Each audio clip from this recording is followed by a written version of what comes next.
Je vous salue dans le nom de Jésus-Christ. Je viens aujourd'hui encore partager quelque chose avec vous. Nous avons un texte aujourd'hui et un thème que nous voulons partager. Le thème, c'est petit enfant.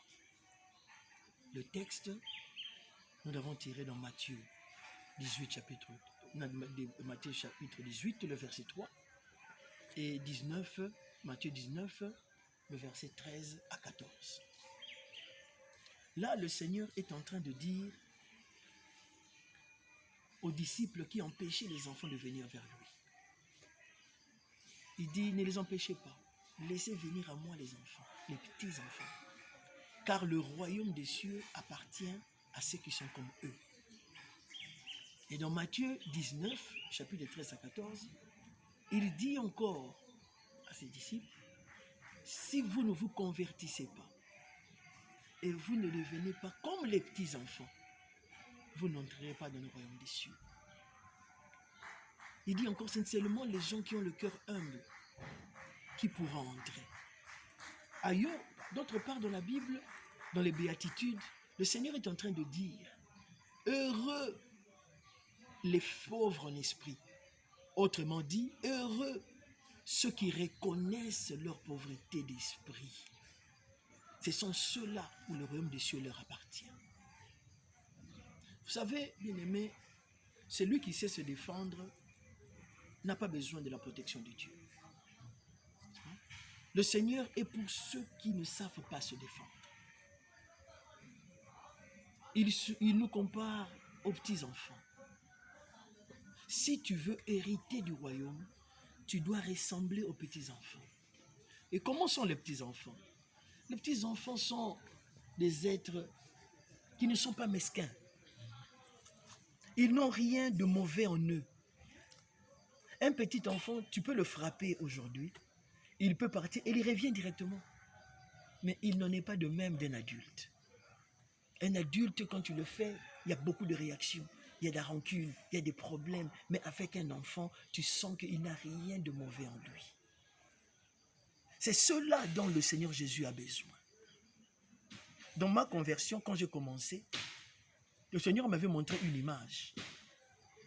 Il s'est représenté dans les nuages, en train de me regarder en bas, et il portait un enfant dans son bras. Et l'enfant qu'il portait, il ne portait rien. Un très beau bébé, il me le montrait. C'est là que j'avais déjà compris que le Seigneur voulait me dire, si tu veux que je te protège, si tu veux ma protection, tu dois devenir comme cet être que je porte là. Laisse-moi te dire, tu peux être âgé, tu peux être adulte, mais celui seulement qui a besoin de la protection de Dieu, c'est celui-là que le Seigneur viendra protéger. Vous savez, dans la Bible, on est en train de parler de l'histoire de Daniel. La Bible est en train de dire que Daniel, il y a eu conspiration contre lui. Parce que Daniel servait le Dieu vivant de tout son cœur. Daniel, lui, dans son cœur, il n'y avait que Dieu. Il pouvait prendre des 21 jours de jeûne, il pouvait prendre des sacrifices et faire tout pour son Dieu. Mais qu'est-ce que le Seigneur a fait? Dans la conspiration, Daniel devait être mangé par le lion dans la fosse. Mais regardez ce qui s'est passé. C'est lui qui devait manger Daniel, c'est celui qui était devenu son garde-corps. C'est celui qui a commencé à le protéger. Pourquoi? Mais parce que Daniel se comportait en petit enfant devant l'Éternel. Celui qui est enfant accepte la correction. Celui qui est enfant peut pleurer, mais il n'abandonnera pas son père. Il sera toujours avec son père. Je vais vous raconter une histoire. Dans l'intérieur du pays, une maman est en train de faire des plantations. Il était en train de planter. C'est le travail des mamans souvent dans les villages. Elle emmène son bébé, elle dépose son bébé quelque part et elle commence à faire son travail. Et quand elle commençait à faire son travail, elle allait un peu loin. En se retournant, elle voit l'enfant qui est entouré d'un serpent géant. Le serpent géant avait déjà entouré, il n'y avait plus rien à faire. Le serpent était là, entouré, et le bébé était à l'intérieur. Le bébé dormait tranquillement. Or, il se fait que quand le bébé dormait, la maman regardait, la maman est tombée directement, elle a perdu connaissance. Parce que la peur envahit son cœur. Quand elle est tombée, le bébé était là, tranquille. Elle s'est réveillée, la même situation continuait. Le serpent géant était toujours là. Et chose bizarre, le serpent géant commençait à éloigner tous les insectes qui cherchaient à déranger l'enfant. Tous les insectes qui passaient, ils voyaient le serpent, ils ne pouvaient pas passer. Et quand le serpent a remarqué que l'enfant a tendu son bras, il a remarqué que l'enfant a commencé maintenant à se mouvoir, à bouger un peu. Le serpent est reparti et il est rentré dans la forêt. Et la maman a repris l'enfant. Vous voyez que le Seigneur a utilisé même un serpent pour protéger cet enfant. C'est ça que nous devons faire, enfants de Dieu. Lorsque nous sommes avec le Seigneur, nous devons nous comporter en petit enfant. Le Seigneur est capable de nous envoyer, comme il a fait avec Élie. Il a utilisé le corbeau qui est quelque chose d'interdit en Israël, un animal maudit, un oiseau maudit en Israël. Mais il a permis à ce que le corbeau nourrisse Élie. C'est ça que le Seigneur doit faire dans nos vies. Laisse-moi te dire une chose. Dans l'histoire de Mardochée, vous voyez que le roi Cyrus, qui est un roi étranger, un roi païen, mais il a joué un grand rôle dans leur vie. Il les a protégés à cause de Mardochée, qui s'est comporté en petit enfant devant l'Éternel. Quelqu'un qui se dévoue, qui s'abandonne à Dieu, qui met toute sa confiance en l'Éternel. Pour lui, l'Éternel est le seul secours qui ne manque pas dans la détresse. C'est celui-là qui est considéré petit enfant devant Dieu. C'est celui-là qui a besoin de l'intervention divine de l'Éternel. Vous ne pouvez pas chercher des solutions vous-même et penser que l'Éternel fera quelque chose. Vous qui êtes hors mariage, mais vous passez du temps ensemble, vous faites tout ce que vous voulez avec votre ami et vous pensez que le Seigneur va vous donner le mariage. Non, parce que vous avez déjà le mariage. Il vous donnera quoi?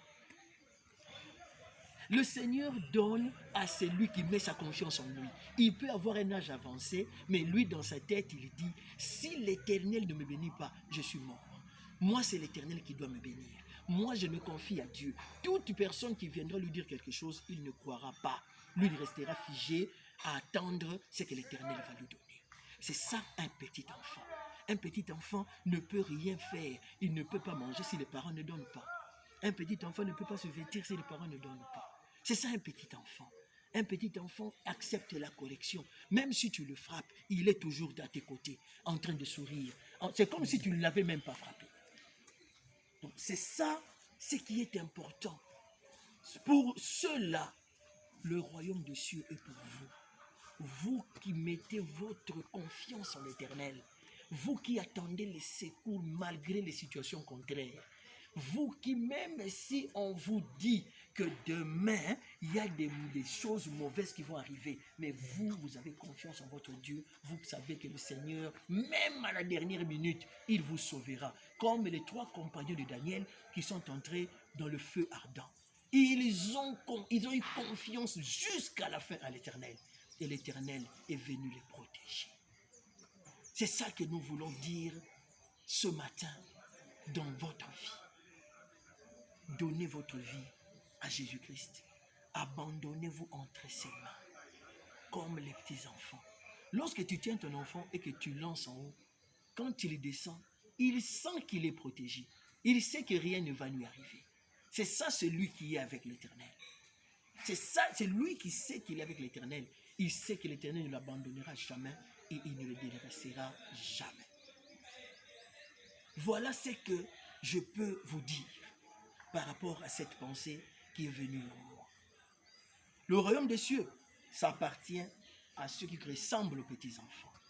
C'est pourquoi la Bible est en train de dire, Dieu dit à Marie, la sœur de Moïse, Marie, je peux parler avec toi.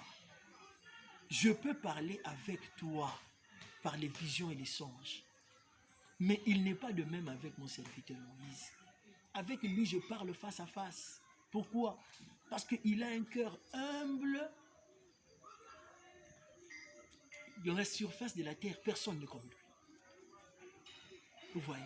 C'est ça qui montre que Moïse se considérait comme un petit enfant devant l'Éternel. C'est pourquoi l'Éternel était faible devant Moïse. Il était faible. Un parent, quand il sort de la maison, il a laissé un bébé. Même une maman, quand il sort de la maison, il a laissé un bébé. Regardez comment les mamans sont agités.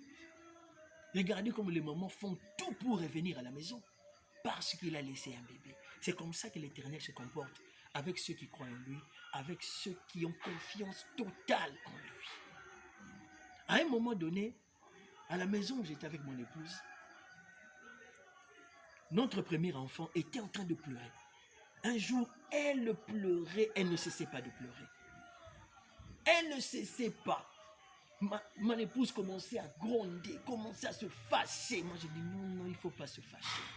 Il ne faut pas se fâcher. Laissez, peut-être qu'il y a quelque chose. Quelques minutes après, un grand palmier qui était dans la maison est tombé directement sur le sol et a fait un grand bruit. J'ai dit à madame, tu as vu? Elle ne pleurait pas pour rien. Les enfants ressentent des choses. Celui qui a un cœur d'enfant, celui qui a un cœur humble, c'est celui-là qui ressent des choses venant de l'Éternel. C'est celui-là qui peut pressentir des événements.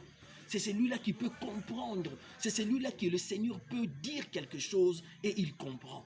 Parce que lui, il a laissé la place maintenant à Dieu d'agir dans sa vie. Ce qui est important à faire, changer maintenant la façon de voir les choses. Donne ta confiance totale à l'Éternel et cherche à avoir un cœur humble. Quand tu en auras, tu verras que beaucoup de choses qui n'est pas accessible à toi actuellement commencera à l'être. Le Seigneur qui ne te parle pas, tu vas comprendre, le Seigneur va commencer à te parler. Tu sais pourquoi le peuple d'Israël n'écoutait pas Dieu? C'est parce que leur cœur était endurci.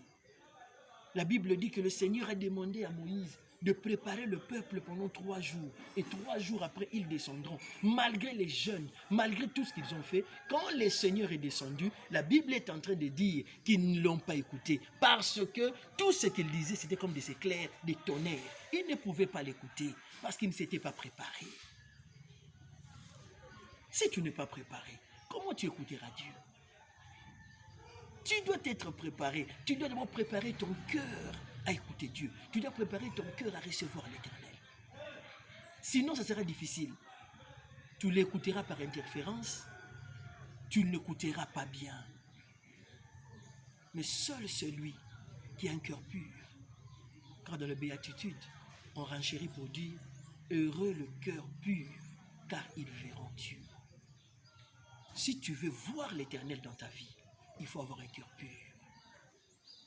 Un cœur qui est dénué des mauvaises choses, des souillures du monde, des convoitises du monde.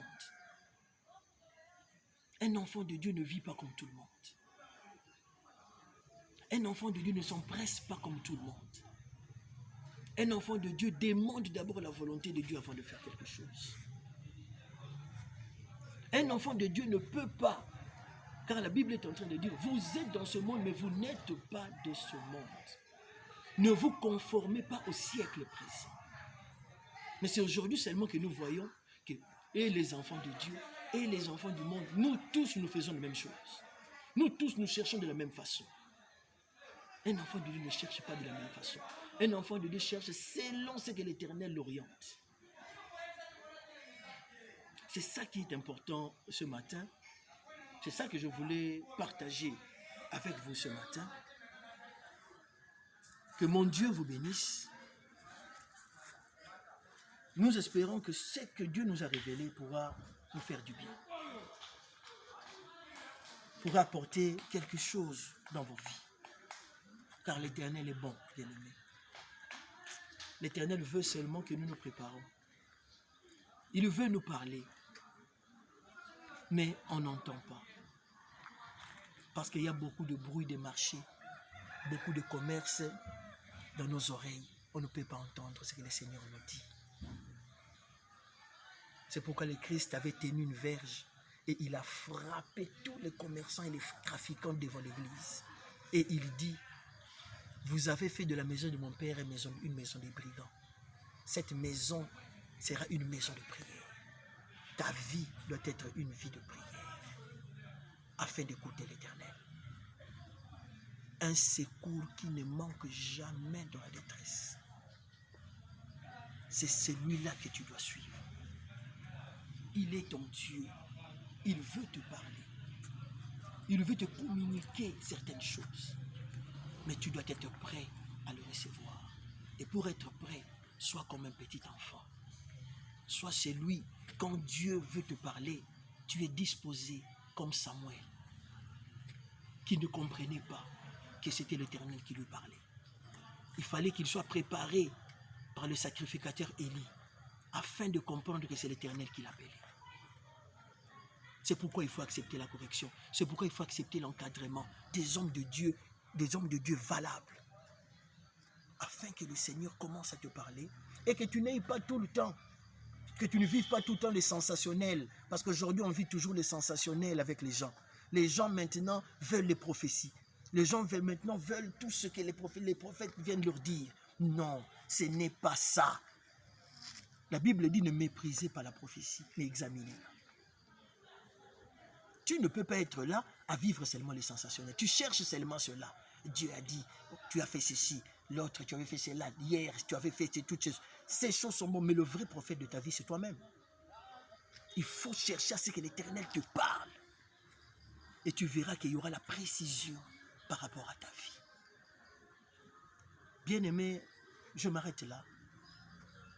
Que le Seigneur vous bénisse. Que le Seigneur ajoute encore plus. Et que cette journée soit une journée de bonheur pour vous. Shalom, que Dieu vous bénisse.